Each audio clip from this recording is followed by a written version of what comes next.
Ryan's Roses, we do these calls, and some of y'all are like, well, whatever happens to everybody after, this is what happens. Amy's on the phone. We talked to Amy and her husband of 9 years, Chris, back in March. She told us that Chris reacted to one of her texts with a heart emoji, that he never uses emojis. So she thinks he meant to send it to someone else. Anyway, we offered him the roses, and he wanted to send them to Amy with the simple note, love you. We asked him about the emoji, and he said a girl at work was looking at his pictures on the phone.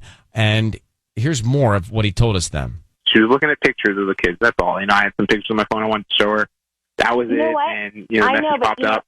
Then she probably did this on purpose. This is just, that's not cool. Don't do that.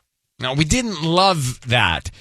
We weren't sure if he was cheating, but we were convinced he was flirting. That's how we left it. It's been 6.5 months.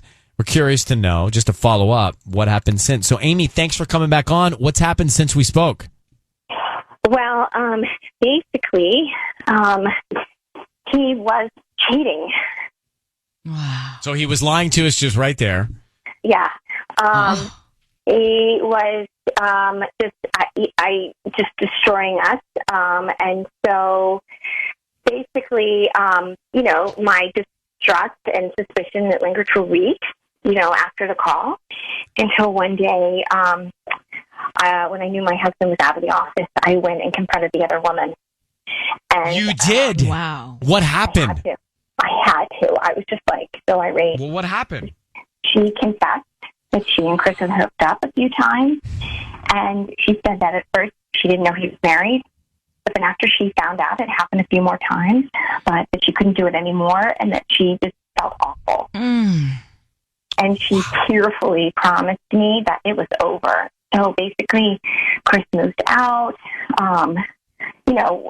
We worked together for a bit, and then he moved back in, and we've just been going back and forth so many times. Like, it was just a few weeks here and a few weeks there. But the kids, they just, missed him, and we've been together for so long. And the problem is, and, it's hard because I love him. I can't trust him anymore, and we constantly fight. So he left again. So, it's just the back and forth. It's just a vicious cycle, and it's rough on the kids. But honestly, I don't know what is best for them, or me. I don't know if I would. I don't know. Wow. Well, man, I'm so sorry that you were right with your hunch that something was going on. Oh, 100%. I mean, you can decide what is the best thing for your kids, but certainly being around happiness and peace is the best thing. And a healthy relationship. Whatever your version of that is. Well, let's put you on hold. I'm going to let Patty chat with you for a second. Also, anybody, of course, who wants to call in and talk to her offline. But Amy, thank you for revisiting that with us. Thank you. Thank you. I can't thank you enough, because I think it really just pushed me into doing something. So thank you. Well, you are, we're glad that you reached out. Hold on one second.